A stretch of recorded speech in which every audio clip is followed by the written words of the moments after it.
What do you do when you have a research question in your head, but you need to boil that question down into keywords so that you can put those keywords into Google and come up with relevant results? That's what we're going to talk about today. We're going to talk about turning a question into a query. A query is not the same thing as a question. A query is just a group of relevant keywords that will give you good results in a Google search. Let's look at the 21st Century Information Fluency website, because on that website we have a bunch of keyword challenges that are pretty cool. They are used to practice taking a question and boiling it down into keywords.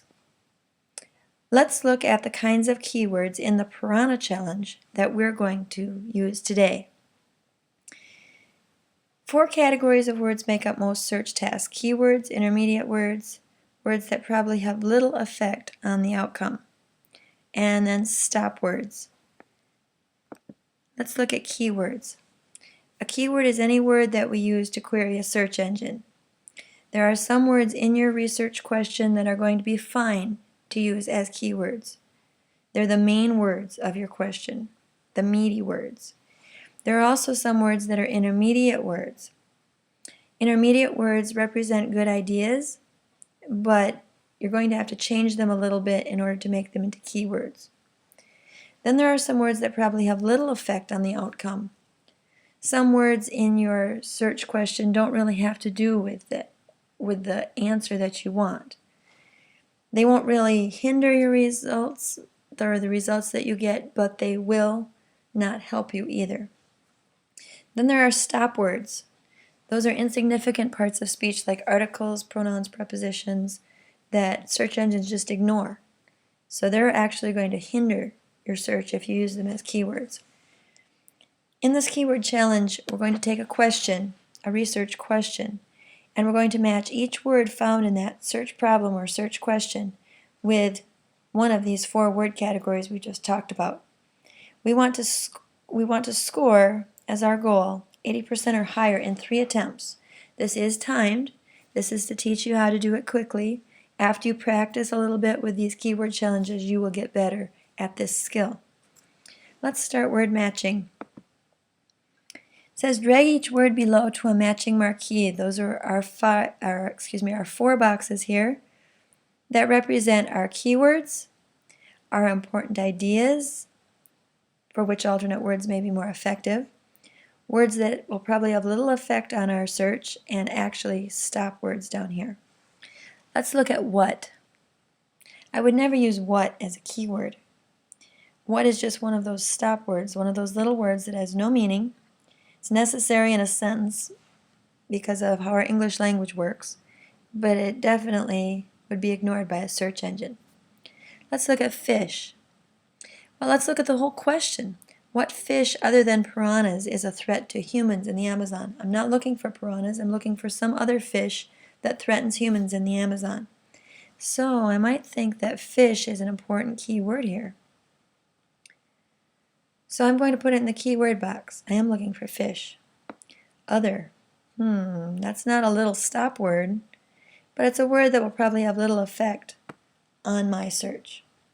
Then, that's a word like what. That's just an insignificant word, a grammatical word, conjunction sort of thing, that's not going to yield good results in a search. Piranhas. I'm not looking for piranhas, so I'm going to put that down here. It's not even an important idea. Is. Search. A stop word always. Is always a stop word, just like the. Let's take the out right now. To, that's a preposition. We don't need that. In, that's a preposition. We don't need that. We have these 3 words left. Threat. Well, I am looking for threatening fish, so I might put that there. Humans. Put that here. I'm not looking for humans. Amazon. Ooh, I really do need to have that because I am looking for fish in the Amazon. I'm not looking for fish in the Indian Ocean or the Nile River. But I'm going to put that down here and see what we get. Now we check results and we get some hints. Ooh, it says I correctly identified none of the as-is keywords. So these aren't keywords at all. Here it says I did not correctly identify either important intermediate word.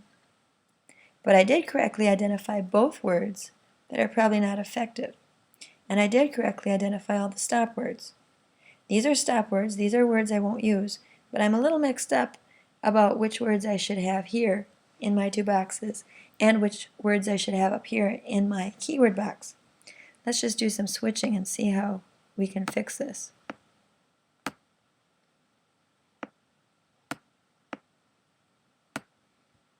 Let's recalculate. If I click on this arrow, I can check it again. Look at that. I have 100% here. I got it exactly right. I did have 2 attempts. The challenge will give you 3 attempts before says that you can't do it anymore, and you have to get totally out of it and back into it. My keyword efficiency rating is 96%, not exactly 100% because it took me 2 tries. Now it says down here, percentages are determined by searches conducted using this combination of words in Google. If you were using a different database or a different search engine, you might have to use different keywords. Keywords are sort of unique to the database or the engine that you're using. You might need to use different keywords for different databases. Since we primarily use Google searches in school here, looks like we're in good company here, and this would probably work for most of you. Check it out, try it out, see if you can get better at finding those keywords.